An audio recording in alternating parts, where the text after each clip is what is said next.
ओम शांति। 25/11/2022 के ईश्वरीय महावाक्य हैं।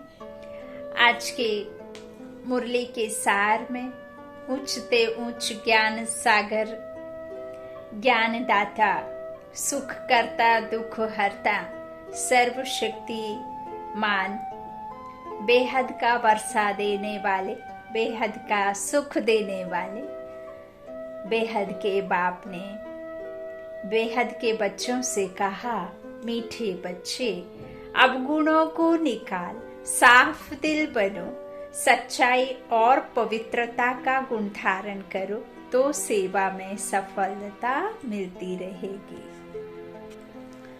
प्रश्न है मुरली का, तुम ब्राह्मण बच्चों की कर्मातीत अवस्था कब और कैसे बनेगी? उत्तर, जब लड़ाई का सामान पूरा तैयार हो जाएगा तब तुम सबकी कर्मातीत अवस्था नंबरवार बन जाएगी। अभी रेस चल रही है।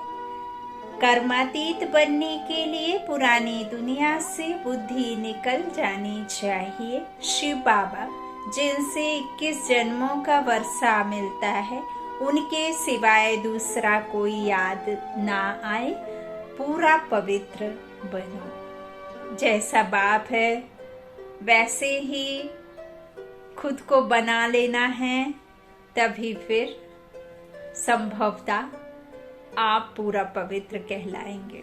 गीत है, मुखड़ा देख ले प्राणी। बाबा ने खुद का दर्शन, खुद का मुखड़ा देखने की बात कही है। बाबा ने सच और झूठ, सत्य और असत्य, अच्छा और बुरा, पुराना और नया, धारणा और नहीं धारणा करने वाला, यथार्थ और अयथार्थ, सारी बातें बताई हैं। कौन सी समर्थी है, कौन सी व्यर्थी है, कौन सा श्रेष्ठ है, कौन सा नहीं है, सब बातें बाबा ने आपको समझाई हैं और आपने बुद्धि में धारण की हैं।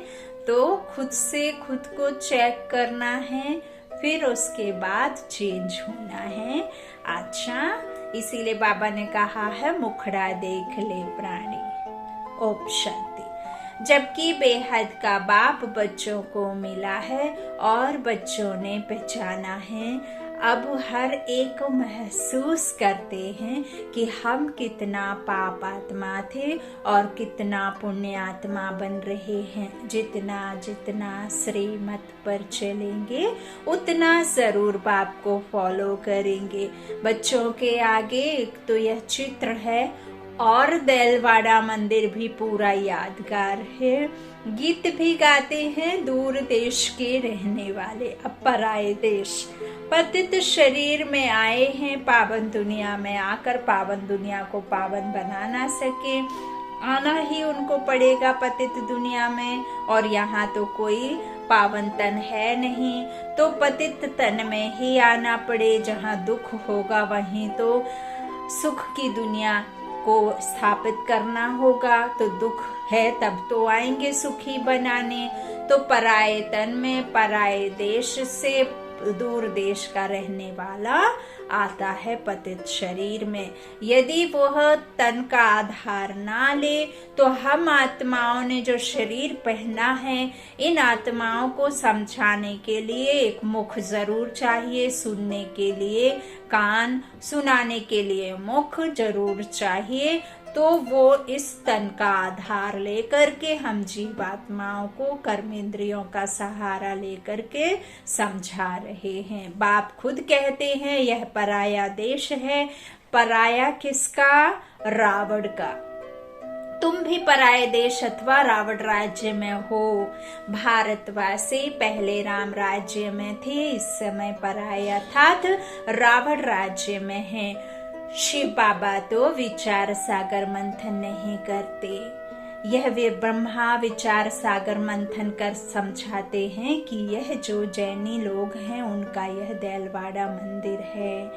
यह जो चैतन्य होकर गए हैं उनका ही जड़ यादगार है देलवाड़ा मंदिर में। हमने तो देखा नहीं, लेकिन हमने सुना है। ऊपर में स्वर्ग दिखाते हैं, नीचे में योग आत्माएं कर रही हैं, तपस्या में बैठी हैं, तप कर रही हैं।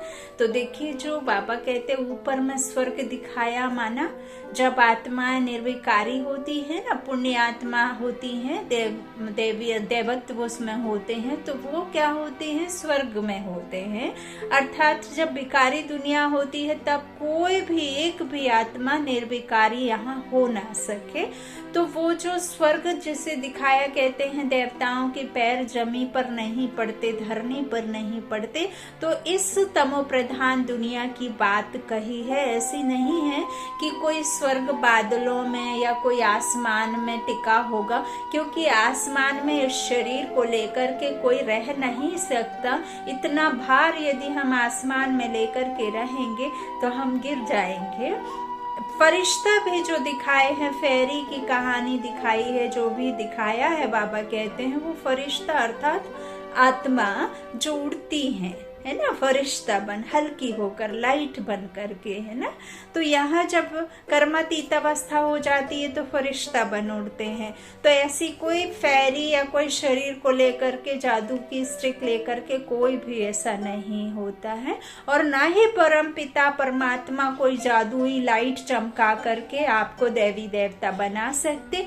देवी देवता तो तभी बना सकते तब वो किसी तन का आधार ले और आपको आपके ही कर्म अकर्म विकर्म का राज समझाएं और इस सृष्टि रूपी धर्मों के राज को समझाएं, आपकी दुर्गति का कारण बताएं, आपके दुख का अशांति का कारण बताएं, और फिर उस अशांति और दुख के कारण का निवारण भी परमात्मा दें कि कैसे आपने जो विकर्म किए हैं उनकी सजा आपको दुख के रूप में मिलती है। जो जिसको जब जहाँ जिस आत्मा के साथ, चाहे आपने प्रकृति के साथ, पंच तत्वों के साथ, जिसके साथ भी आपने जो भी किया है वो हूबहू आपको वापस चुकतू करना है। या तो योग बल से करो या फिर भोगना से करो, या तो सजाएं खाओ या योग में रह करके इन सब से आप क्या करो, छूट जाओ।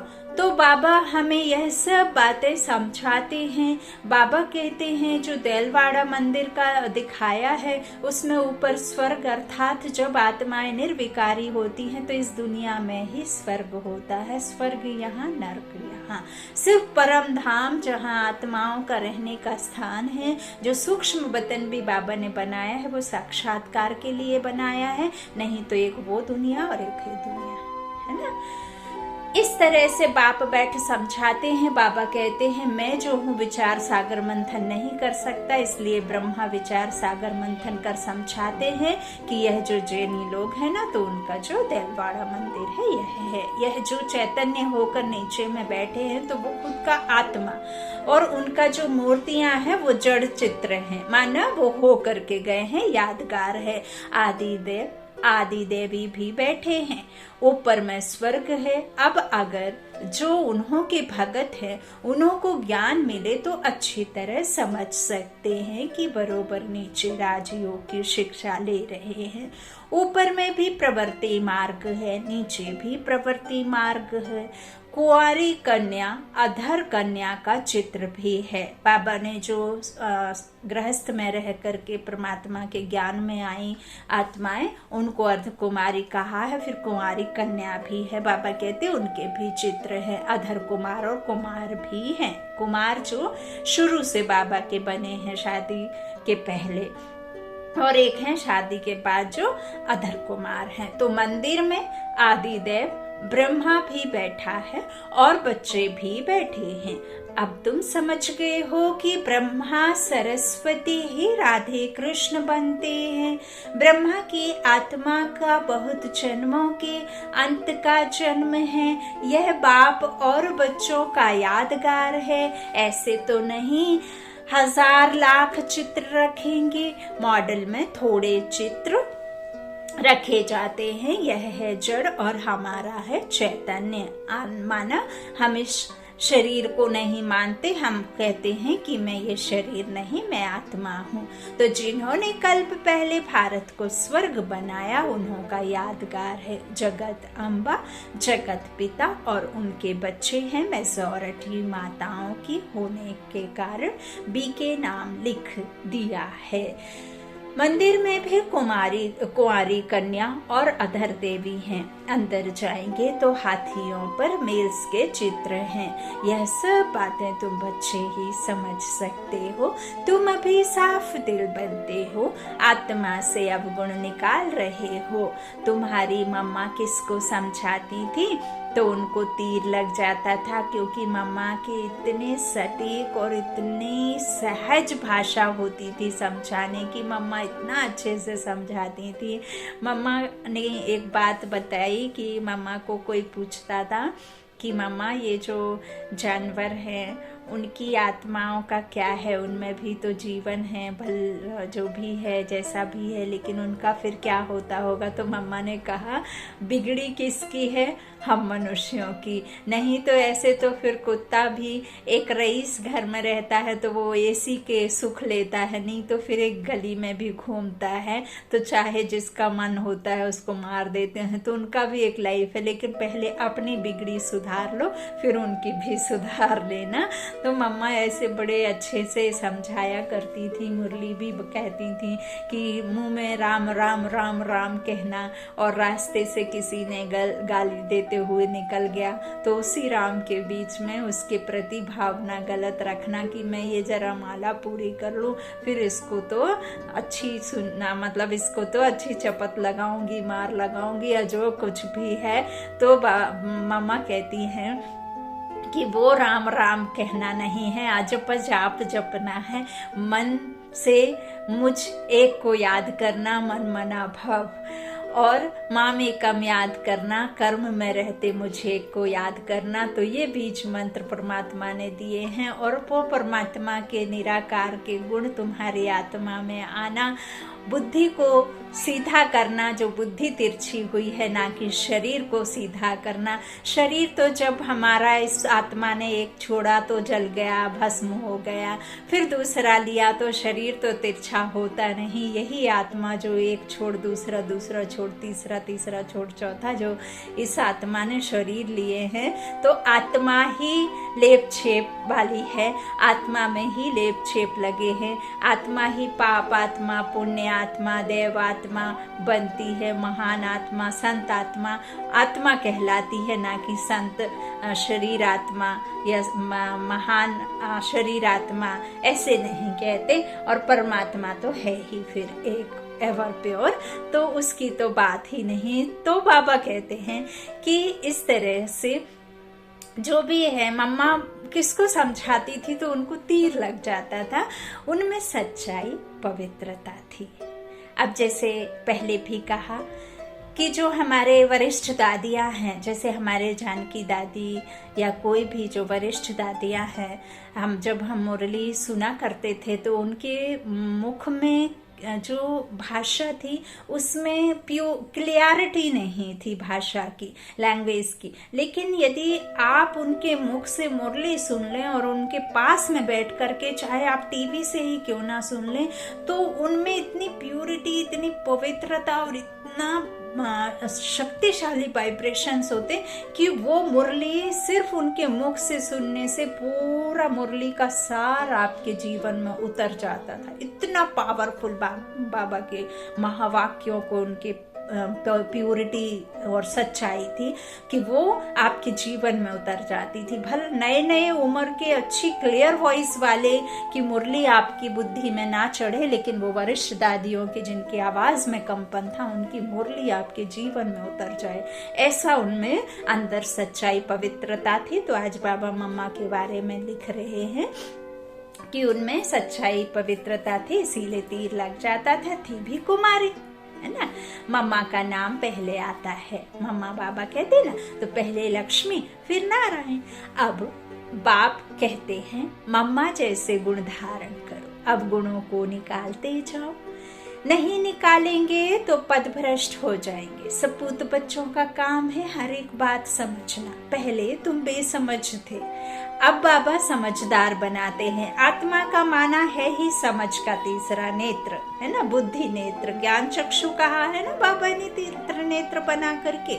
तो इस त्रिनेत्र के द्वारा ही हम तीनों कालों का, चारों युगों का चक्कर लगाते हैं कि नहीं। हम 100 फरिश्ता का भी बाबा ने बताया है, 500 रूपों का चक्र कैसे फिराना है। तो बाबा कहते हैं अब बाबा समझदार बनाते हैं। अज्ञान में बच्चे खराब होते हैं तो बाप का नाम बदनाम करते हैं। यह तो बेहद का बाप है। ब्रह्म कुमार कुमारियां कहलाकर फिर ईश्वर बाप का नाम बदनाम करेंगे तो उनका क्या हाल होगा। बाबा तो कोई पनिशमेंट नहीं देगा, लेकिन धर्मराज देगा। ठीक वैसे ही जैसे आप यदि क्राइम करते हैं तो आपके पिता को आपके प्रेजेंट होने के लिए, डराने के लिए आपके पिता को भल कोई ले जाए, लेकिन उसे सजा नहीं देंगे, है ना। ऐसे ही यहाँ आपका पिता आपको सजा नहीं देगा, क्योंकि वो तो बच्चों को सिर्फ और सिर्फ प्यार करता है। जितना हो सकता है वो उनको संस्कार ही देता है, और जितनी कोशिश होती है उनकी पूरी मेहनत उनकी ये कि मेरा बच्चा बहुत अच्छे पोस्ट पर बैठे, अच्छे मर्तबे पे बैठे। एक बाप का शूज जब बच्चे के पैर में आ जाता है तो बाप को बहुत खुशी होती है। बाप को बहुत खुशी होती है जब अपने बच्चे को खुद से भी ऊंची सीट पर सेट होते देखता है, बैठते देखता है। तो यही बात बाबा कहते हैं कि मैं किसी को सजा नहीं देता और ना ही आशीष देता हूँ। सजा तो धर्मराज देता है और आशीष आपके पुण्य कर्म, आपका कर्म करता है जो, वही आपको अच्छा और बुरा देता है। मैं तो सिर्फ रास्ता बताता हूँ। एक पिता अपने बच्चों को उंगली पकड़कर चलना सिखाएगा, संस्कार सिखाएगा, अच्छा रास्ता प्रशस्त कराएगा, लेकिन ये नहीं है कि आप जबरदस्ती छोड़कर चले जाएं तो फिर भागेगा नहीं। भागेगा एक समय तक, फिर उसके बाद छोड़ देगा। बाबा कहते हैं ईश्वर बाप का नाम बदनाम करेंगे तो उनका क्या हाल होगा। ऐसा काम क्यों करना चाहिए जो पदवी भ्रष्ट हो और बहुतों का नुकसान भी हो। तो बाप ने समझाया है, दूर देश से आते हैं पराये देश में, फिर रावण राज द्वापर से शुरू होता है, भक्ति भी द्वापर से शुरू होती है। इस समय सबकी तमो प्रधान जड़जड़ी भूत अवस्था है। यह बेहद का पुराना झाड़ है। बेहद का ज्ञान कोई दे ना सके, बेहद का सन्यास कोई करा ना सके, वह हद का सन्यास कराते हैं। बेहद का बाप बेहद की पुरानी दुनिया का सन्यास कराते हैं। मन से सन्यास कराते हैं, बुद्धि से समर्पित करने कहते हैं, जीते जी सब कुछ अपना बाप के हवाले करने की बात कहते हैं। अपने कर्मों को समझो और फिर किसी को दोष मत दो। जो आपने किया सो आपको मिल रहा है। जब आप दोषारोपण नहीं करते हैं, बाहरी सुखों में सुख नहीं तलाशते हैं, तो आप सुखी हो जाते हैं। आत्माओं को समझाते हैं, हे बच्चे, यह पुरानी दुनिया है। तुम्हारे अब 84 जन्म पूरे हुए हैं। महाभारत लड़ाई सामने खड़ी है। विनाश अवश्य होना ही है, चाहे आप चाहो और ना चाहो। जो ड्रामा में नूंद है, जो ड्रामा पहले हुआ सो होगा, चाहे आप उसे एक्सेप्ट करें और ना करें। एक्सेप्ट कर लेंगे तो आप फायदे में रहेंगे, एक्सेप्ट नहीं करेंगे तो हाय हाय करते रहेंगे, दुख ही दुख फैलेगा। उस दुख को आपको संभालने का और ना तो समझेंगे और ना ही आपको सहने की शक्ति आएगी। बल आएगा जब उस सर्वशक्तिमान के बल से आप बलशाली बनेंगे, उसकी याद से। तो बाबा कहते हैं जब आप विनाश तो अवश्य ही होना है। महाभारत की लड़ाई खड़ी हुई है, इसलिए बेहद के बाप और वर्षे को याद करो। हे आत्माएं, सुनती हो? हम आत्मा हैं, परमात्मा बाप हमको पढ़ाते हैं और ये कर्मेंद्रियों के द्वारा सुनती है, वो इनके मुख के द्वारा कहते हैं। तो अब बाबा कहते जब तक यह पक्का निश्चय नहीं करते, गोया कुछ भी नहीं समझेंगे। पहले यह निश्चय करें कि हम आत्मा अविनाशी हैं। हम अशरीरी आत्मा शरीर में आकर प्रवेश करती हैं, नहीं तो आदमशुमारी वृद्धि को कैसे पाए। जैसे आत्माएं परम धाम से आकर शरीर में प्रवेश करती हैं, वैसे परम पिता परमात्मा भी इस शरीर में प्रवेश कर कहते हैं, तुम हमारे बच्चे हो, तुम मुझ सागर के बच्चे जलकर खाक हो गए हो। अब मैं आया हूँ तुमको पावन बनाकर वापस घर ले जाने के लिए। जो विकार में जास्ती जाते हैं उनको ही पतित भ्रष्टाचारी कहा जाता है। यह सारी दुनिया ही विकारी है, इसलिए ड्रामा प्लान अनुसार मैं रावण के देश में आया हूँ। 5000 वर्ष पहले भी आया था, हर कल्प आता हूँ और आता भी हूँ संगम युगे। बच्चों को मुक्ति, जीवन मुक्ति देने आता हूँ। सतयुग में है जीवन मुक्ति, जीवन तो है लेकिन जीवन बंधन नहीं है, वहां पे बंधन मुक्त है, जीवन मुक्ति। जीवन रहते भी हम आत्मा मुक्त अवस्था में कर्मों से कर्म के बंधन में नहीं रहते हैं, है ना। तो आत्मा को देखते हैं, पाठ बजाते हैं। जब आत्मा का पाठ पूरा हो जाता है तो वो शरीर छोड़ दूसरा बच्चे का नया शरीर ले लेते हैं, पहन लेते हैं। बाकी सब मुक्ति में रहते हैं। बाबा कहते हैं वहां पे साक्षात्कार भी हो जाता है कि आपका जीवन अब पूरा हुआ, आपको दूसरा शरीर पहनना है। और वहाँ कोई बूढ़ा अनुभव नहीं करता है। भले 150 वर्ष की आयु होती है लेकिन वहाँ खुद को कोई बूढ़ा नहीं अनुभव करते, इसीलिए कहते हैं ना चिरंजीव भव। तो ये सारे जो भी आशीष है ना, यहाँ संगम युग के प्रैक्टिकल की बात बाबा ने कही है। बाबा कहते हैं सतयुग में है जीवन मुक्ति, बाकी सब मुक्ति में रहते हैं। आत्माएं मुक्त अवस्था में परम धाम में रहती है।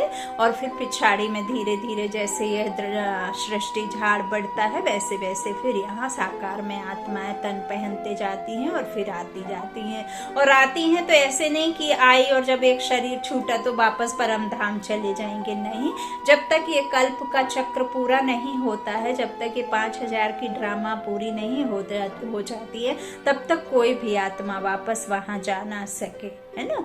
तो इस तरह से फिर यहीं जन्म लेती हैं, एक शरीर छोड़ दूसरा यहाँ ही पहन लेती हैं। बाबा कहते हैं तो भी इतनी सब जो आत्माएं हैं उनको ले कौन जाएगा। बाप को ही लिबरेटर और गाइड कहा जाता है।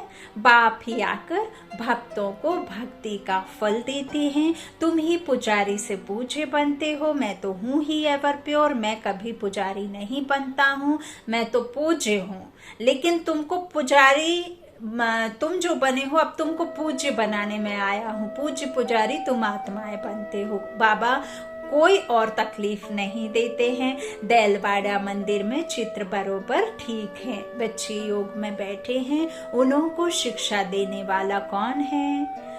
परम पिता परमात्मा का चित्र भी है। शिव बाबा ब्रह्मा द्वारा सतयुग की स्थापना कर रहे हैं। यहाँ भी चित्र में देखो, झाड़ के नीचे तपस्या कर रहे हैं। चित्र देखा आपने, झाड़ के नीचे तपस्या कर रहे हैं। ब्रह्मा सरस्वती की भी माँ हो गई। अब देखो आज बाबा ने एक नई बात लिखी है। ब्रह्मा, जो ब्रह्मा माँ है ना, वो सरस्वती मम्मा की भी माँ हो गई। फिर लोगों में क्या कह दिया मतांतर के अनुसार कि ब्रह्मा का दिल अपनी बेटी पर आया।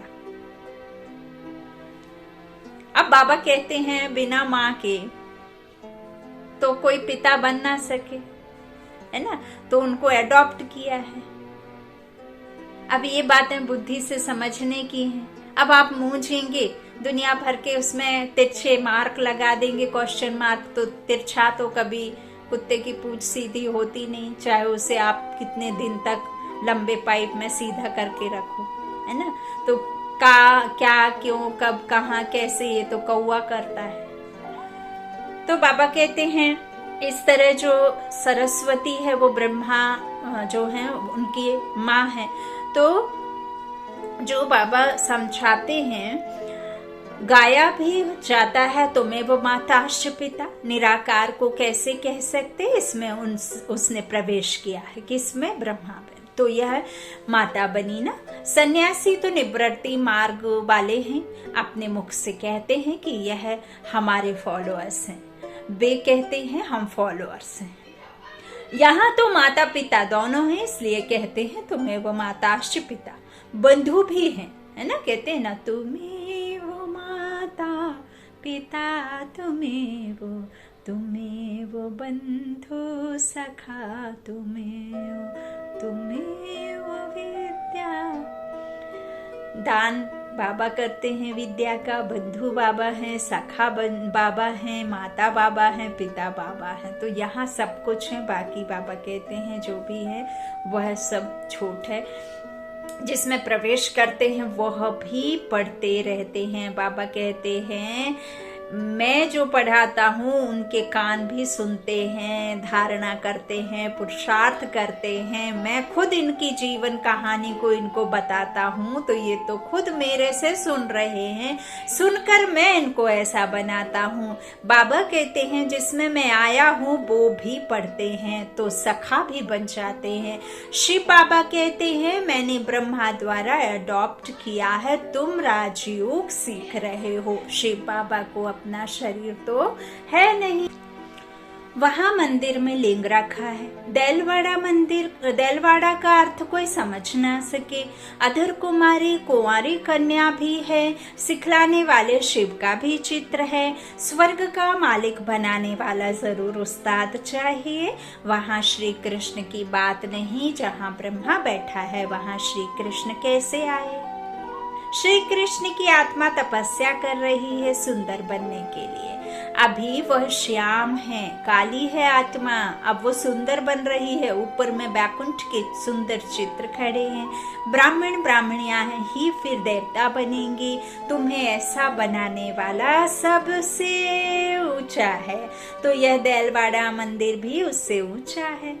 तुम बच्चे ज्ञान तो सबको देते हो, लेकिन कई समझते हैं कि ज्ञान में आकर पति पत्नी दोनों रहते पवित्र रहें। यह तो बहुत बड़ी ताकत है, परंतु यह नहीं समझते कि यह सर्वशक्ति मान बाप की ताकत है। बाप देखो स्वर्ग की कितनी भीति देते हैं। बच्चे पवित्र बनो तो स्वर्ग के मालिक बन जाएंगे। माया के तूफान तो बहुत आएंगे। बाप कहते हैं बच्चे तुम कितना फर्स्ट क्लास थे, तुमको क्या हो गया। बाबा झट बताएंगे। इस समय ब्राह्मणों की माला में नंबरवार कौन कौन है, परंतु सब कायम नहीं रहेंगे। कमाई में दशाएं बैठती है ना अलग अलग। तो किसको राहु की दशा बैठती है तो फिर छोड़ चले जाते हैं पुरानी दुनिया में। कहते हैं हमसे मेहनत नहीं होती है, बाबा को याद नहीं कर सकते, नहीं कहने से नास्तिक बन जाते हैं। दशाएं फिरती रहती हैं, माया के तूफान आने से ढीले हो जाते हैं। अगर भागंती हो गया तो समझेंगे श्याम बन गया। यहाँ आते हैं सुंदर बनने। तुम ब्राह्मण कुल वाले श्याम से सुंदर बन रहे हो। यहाँ बहुत जबरदस्त कमाई है। बच्चे जानते हैं मम्मा बाबा लक्ष्मी नारायण बनेंगे। बच्चे कहते हैं बाबा हम भी आप जैसा पुरुषार्थ कर जरूर तख्त नशीन बनेंगे, वारिस बनेंगे। परंतु फिर भी ग्रहचारी बैठ जाती है। चलन भी अच्छी चाहिए। तुम्हारा धंधा है घर घर में संदेश पहुंचाना कि शिव बाबा को याद करो तो वे कर्म विनाश होंगे।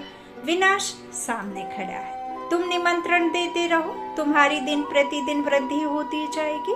सेंटर्स खुलते जाएंगे। यह इतना बड़ा मकान भी कम पड़ जाएगा। आगे चल कितने मकान चाहिए। ड्रामा में आने वालों के लिए प्रबंध भी जरूर चाहिए। बच्चे अपने लिए सब कुछ कर रहे हैं तो बच्चों को बेहद की खुशी होनी चाहिए, परंतु माया घड़ी घड़ी बुद्धि योग तोड़ देती है। अभी माला बन नहीं सकती, अंत में रुद्र माला बनेगी, फिर विष्णु की माला बन जाएगी। बाबा कितना अच्छी रीति समझाते हैं। अम्बा के मंदिर के आगे भी अपना सेंटर होना चाहिए जो सबको समझाया जाए। तो अभी यह ज्ञानेश्वरी है कौन, मम्मा। वहां भी भीड़ मच जाएगी। तुम सिर्फ काम करो, पैसे छम छम कर आ जाएंगे। ड्रामा में पहले से नोंधा हुआ है। तुम 10 सेंटर खोलो, बाबा ग्राहक दे देंगे। वाह वाह वाह वाह वाह रे मेरा भाग्य वाह। परंतु सेंटर ही नहीं खोल सकते। कलकत्ते जैसे शहर में तो बहुत सेंटर खुलने चाहिए। हिम्मते बच्चे मददे बाप। तुम 2 कदम बढ़ो मैं 10 कदम बढ़ूंगा। तो बाबा का ये गीत याद है ना, किसको भी टच कर देंगे। काम तुमको करना है, बाबा उंगली लगाता है, मेहनत हिम्मत तुमको रखनी है। बहुरूपी के बच्चे, तुम बहुरूप धारण कर यह सर्विस कर सकते हो, कहाँ भी जाकर बहुतों का कल्याण कर सकते हो।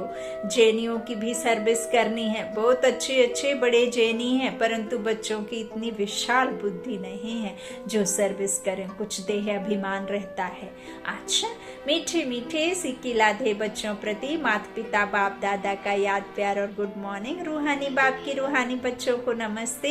हम रूहानी बच्चों के रूहानी माता पिता बाप दादा को याद प्यार और गुड मॉर्निंग। शुक्रिया बाबा, मीठे बाबा, प्यारे बाबा, सबका साथी सबका सहारा, हिम्मते बच्चे मददे बाप, सेवा सेवा सेवा। धारणा के लिए मुख्य सार, पहला बाबा ने कहा बाप का बनकर माया के वश नहीं होना है, कर्मातीत बनने का पुरुषार्थ करना है, बाप को भूल नास्तिक नहीं बनना है। दूसरा, बुद्धि से बेहद का संन्यास करना है, बेहद खुशी में रहकर विशाल बुद्धि बल सेवा करनी है। वरदानी बाप का वरदान है, दिल के समीपता द्वारा सहयोग का अधिकार प्राप्त कर उमंग उत्साह में उड़ने वाले तीव्र पुरुषार्थी भाव।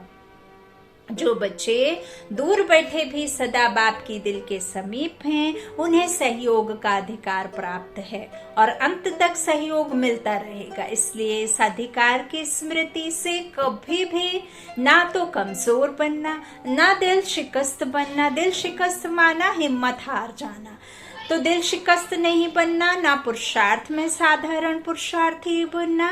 बाप कंबाइंड है, इसलिए सदा उमंग उत्साह से तीव्र पुरुषार्थी बन आगे बढ़ते रहना। कमजोरी बदिल शिकस्तपन बाप के हवाले कर दो, अपने पास सिर्फ उमंग उत्साह रखो। स्लोगन, श्रीमत के कदम पर कदम रखते चलो तो संपूर्णता की मंजिल समीप आ जाएगी। श्रीमत के कदम पर कदम रखते चलो तो संपूर्णता की मंजिल समीप आ जाएगी। अच्छा, मातेश्वरी जी के मन अनमोल महावाक्य, पहला सतोगुणी, रजोगुणी, तमोगुणी, यह 3 शब्द कहते हैं। इसको यथार्थ समझना जरूरी है। मनुष्य समझते हैं यह तीनों गुण इकट्ठे चलते रहते हैं, परंतु विवेक क्या कहता है? क्या यह तीनों गुण इकट्ठे चले आते हैं? वाह, तीनों गुणों का पाठ अलग अलग युग में होता है। विवेक तो ऐसे ही कहता है कि यह तीनों गुण इकट्ठे नहीं चल सकते, नहीं चलते। जब सतयुग में है तो सतोगुण है, द्वापर है तो रजोगुण है, और कलयुग है तो तमोगुण है। जब सतो है तो तमो रजो नहीं, और जब रजो है तो फिर सतोगुण नहीं। जब आपकी अवस्था, जिसे टीनेजर्स कहते हैं, जो 14-15 वर्ष की आयु से शुरू होती है, तो वो अवस्था रहने के समय आपकी सतो प्रधान अर्थात बाल्य अवस्था नहीं रहेगी। रहेगी क्या? नहीं रहेगी। या वृद्धावस्था भी नहीं रहेगी, उस समय वही अवस्था रहेगी। तो मातेश्वरी जी जो हमें महावाक्यों में कह रही हैं कि तीनों गुण साथ साथ नहीं, अलग अलग योग होता है। जैसे आत्मा 3 स्टेज से आती है, सतो, फिर सतो, रजो, तमो में आती। तो तमो प्रधान जब होती है तो कलयुग चलता है। लेकिन जब आत्मा एक शरीर में आती है, जब हद के पार्ट में आती, हद का ड्रामा करती है, जैसे कृष्ण का ही एग्जाम्पल लें तो कृष्ण जब सतो प्रधान अवस्था अर्थात बाल्य अवस्था में रहते हैं, तब उनकी रजो अवस्था अर्थात लक्ष्मी नारायण की अवस्था नहीं रहेगी। जब लक्ष्मी नारायण, तो वही कृष्ण की आत्मा की रजो प्रधान अवस्था कहेंगे। फिर वृद्ध अवस्था भी आती है। तो इस तरह से मातेश्वरी जी कहती हैं कि यह तीनों गुण इकट्ठे नहीं चलते, है ना। सतयुग है तो सतोगुण है, द्वापर है तो रजोगुण है, और कलयुग है तो तमोगुण है। जब सतो है तो तमो रजो नहीं, अर्थात सतो प्रधान अवस्था में हमारा तमो वाला और बीच वाला नहीं है। तो जब रजो है तो फिर सतो गुण नहीं है। यह मनुष्य तो ऐसे ही समझ कर बैठे हैं कि यह तीनों गुण इकट्ठे चलते आते हैं। यह बात कहना सरासर भूल है। वो समझते हैं जब मनुष्य सच बोलते हैं, पाप कर्म नहीं करते हैं, तो वो सतोगुणी होते हैं। परंतु विवेक कहता है जब हम कहते हैं सतोगुण, तो इस सतोगुण का मतलब है संपूर्ण सुख, गोया सारी सृष्टि सतोगुणी है। बाकी ऐसे नहीं कहेंगे कि जो सच बोलता है वो सतोगुणी है और जो झूठ बोलता है वो कलयुगी तमोगुणी है। जब यहाँ विकार है तब निर्विकारी हो ही नहीं सकते, अर्थात सतोगुणी कोई नहीं हो सकता, पुण्य नहीं हो सकता कोई पुण्यात्मा। तो ऐसे ही दुनिया चलती आती है। अब जब हम सतयुग कहते हैं तो इसका मतलब है सारी सृष्टि सतो प्रधान चाहिए। हाँ, कोई समय ऐसा सतयुग था जहां सारा संसार सतोगुणी था, 100 सुख देने वाला था। अब वो सतयुग नहीं है, अब तो है कलयुगी दुनिया। गोया सारी सृष्टि पर तमो प्रधानता का राज्य है। इस तमोगुणी समय पर फिर सतोगुण कहाँ से आया? अब है घोर अंधियारा, जिसको ब्रह्मा की रात कहते हैं। ब्रह्मा का दिन है सतयुग और ब्रह्मा की रात है कलयुग। तो हम दोनों को मिला नहीं सकते। दूसरा, इस कलयुगी संसार को असार संसार क्यों कहते हैं? क्योंकि इसमें कोई सार है ही नहीं, क्योंकि इस दुनिया में कोई सार नहीं है। माना कोई भी वस्तु में वो ताकत नहीं रही, अर्थात सुख, शांति, पवित्रता नहीं है। हर कोई अशांत है, दुखी है और अनप्यूर है, विकारी है। अब वो ताकत नहीं है क्योंकि इस सृष्टि में 5 भूतों की प्रवेशता है।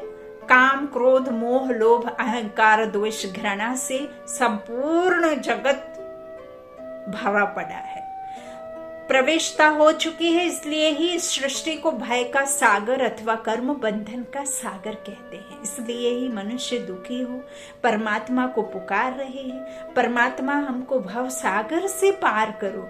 इससे सिद्ध है कि जरूर कोई अभय अर्थात निर्भयता का भी संसार है जिसमें चलना चाहते हैं। इसलिए इस संसार को पाप का सागर कहते हैं, जिससे पार कर पुण्यात्मा वाली दुनिया में चलना चाहते हैं।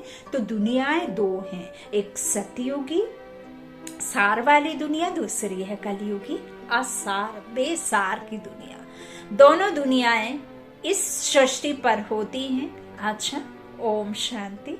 शुक्रिया बाप दादा, शुक्रिया मातेश्वरी जी, शुक्रिया मम्मा, शुक्रिया आप सभी भाई बहनों के स्नेह का, प्यार का। Om Shanti, good night.